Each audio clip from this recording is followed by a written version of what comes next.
Bon. Le Real perd la Liga, le Classico, la Supercoupe, son honneur. Ils perdent tout contre le Barça cette saison.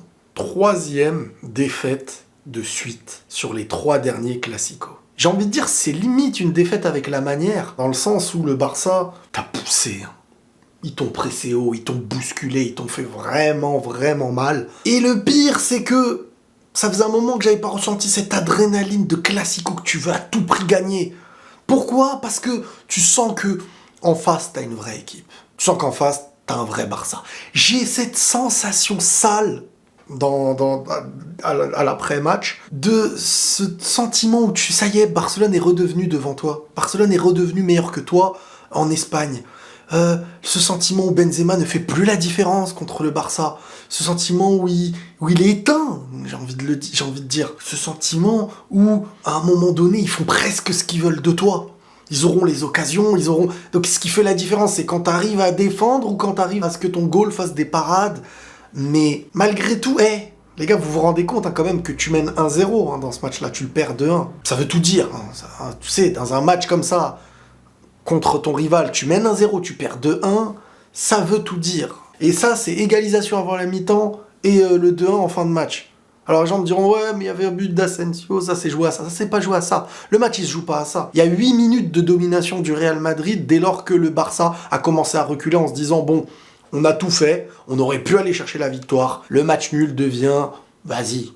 Parce que pourquoi le Barça à un moment donné a reculé ? J'en ai vu beaucoup se dire, mais pourquoi les dernières minutes où ils ont commencé à reculer, c'est parce que le Real ne pouvait plus faire autre chose qu'aller chercher un score. Donc si le Barça se dit, bon, alors on joue nous aussi à découvert pour chercher un score, c'est eux qui sont plus perdants que le Real, dans le sens où le Real peut reprendre espoir, alors que le Barça peut prendre sa Liga s'il se mettait à reculer. Moi je pensais qu'il l'aurait fait bien plus tôt. Et je leur mets les honneurs, parce que dès le début, ils ont cherché à presser haut, à chercher à gagner ce match au Camp Nou. Et le Real a joué contre la meilleure équipe d'Espagne cette année. C'est tout, c'est aussi simple que ça. Il le prouve toute l'année, et il le prouve sur ce match. Le Real, pour moi, dans une grande partie du match, j'ai pas envie de dire tout pour pas faire l'ingrat, mais dans une grande partie du match, ils ont été inférieurs, et voire parfois médiocres, honteux, à ne pas proposer la moindre solution technique, et que à vouloir balancer, c'était le bazar. Vinicius, pourtant, il a réussi des belles choses. Il a réussi à faire des différences même contre Araujo, il a réussi à mettre à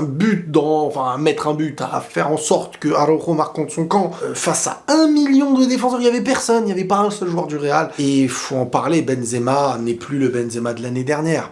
Est-ce que ça y est, c'est une clôturation? Est-ce que c'est la clôturation de sa carrière dans sa tête, qu'il n'y a plus d'étage à aller chercher comme la Coupe du Monde, etc.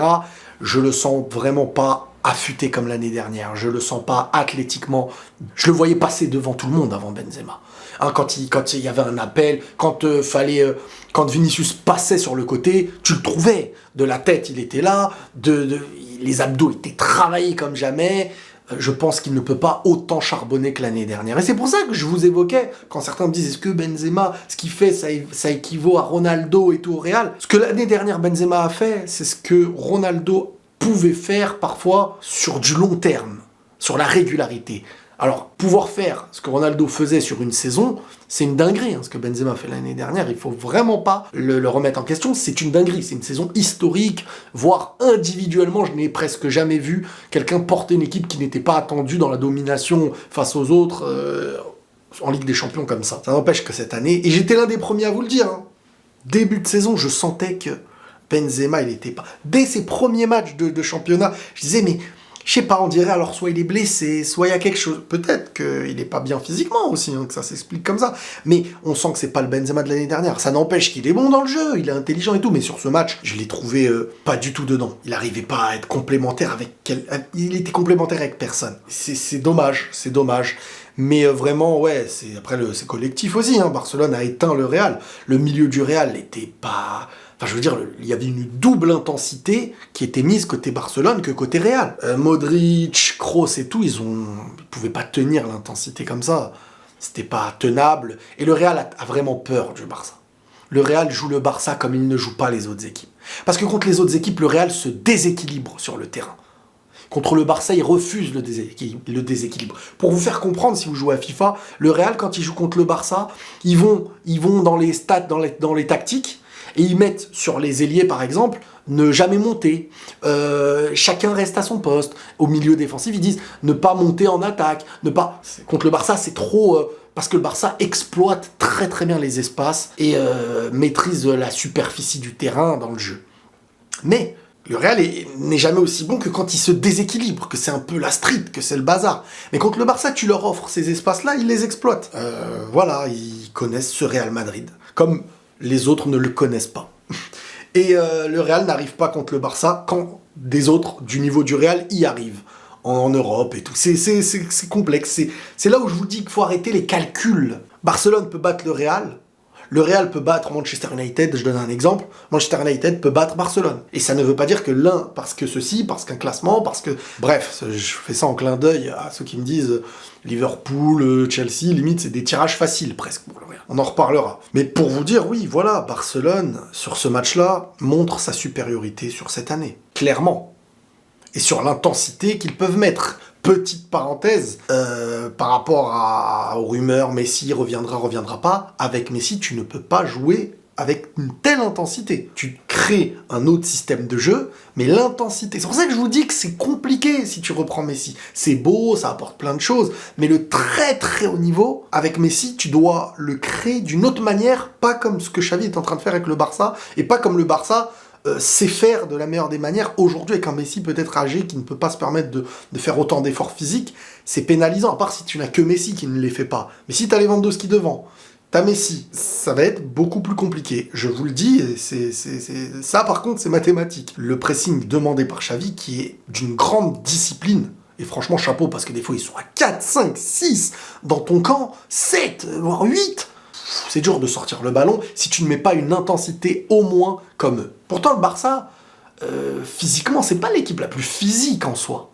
Mais l'intensité des déplacements et la discipline qu'ils ont, elle est hyper haute face à un Real qui, je veux dire, pour moi, il est important d'avoir des Tchouaméni, etc. dans ces matchs-là. Un Mendy qui a du temps de jeu.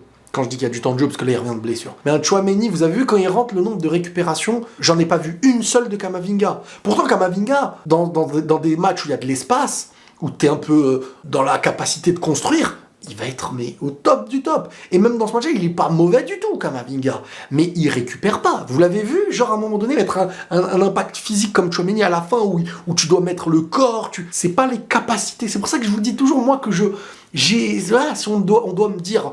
Qui tu mets vraiment pour l'esthétisme, les déplacements, Camavinga, c'est meilleur. Mais pour le point fixe, le physique et le nombre de récupérations, je pense que Tchouaméni, ça reste meilleur. Alors, il faudra tester avec les deux, qu'est-ce que ça donnerait. Mais tu dois retirer un vrai métronome à côté. Kroos, je trouve qu'il s'est fait éteindre physiquement sur ce match-là. Il n'est pas dans son meilleur élément. Celui que j'ai trouvé vraiment bon sur une grande partie du match, ça reste Vinicius, même si parfois c'était brouillon, mais globalement, sans lui, il n'y a pas de Real Madrid ce soir. Et Benzema, je l'ai trouvé lourd, pas du tout dans le tas. J'ai retrouvé un Benzema qui se faisait éteindre dans des anciens classicos où il ne pouvait rien faire, en fait. Et ça pique un peu, quoi, ce truc-là. L'entrée de Rodrigo, je la trouve pas mauvaise du tout. À deux doigts d'être le passeur qui mène à une action de but, même clairement sur le but d'Asensio, qui se joue à rien. Mais je vous dis la vérité, même quand l'arbitre visionnait l'action, alors oui, je suis content, mais je suis pas très content.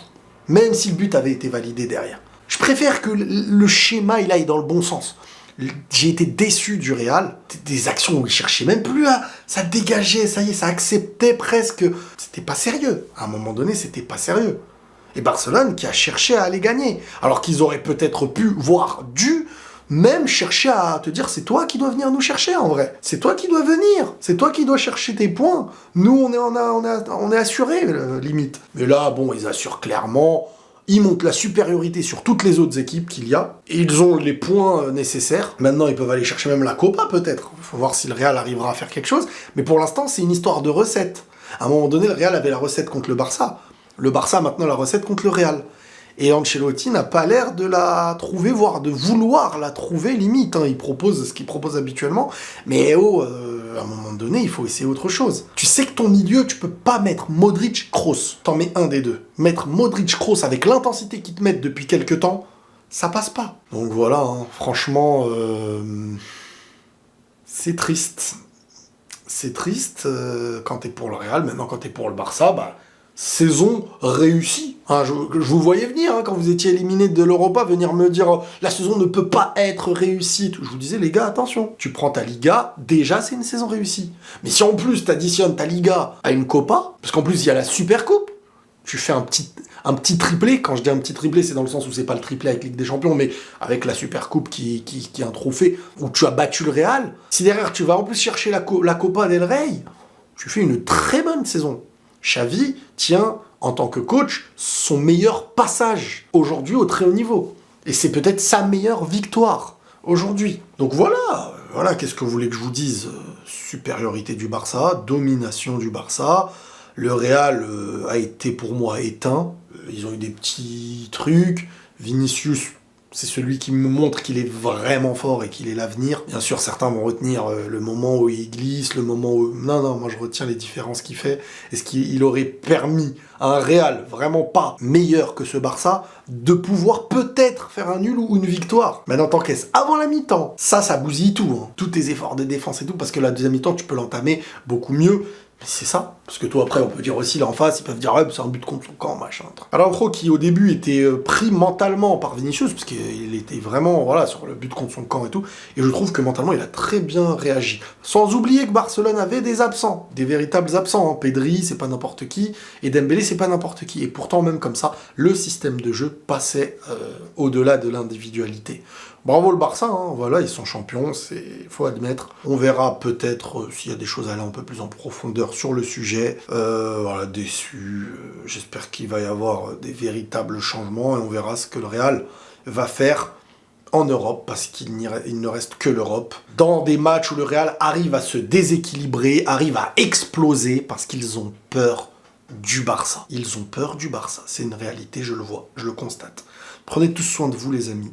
Et la paix sur vous.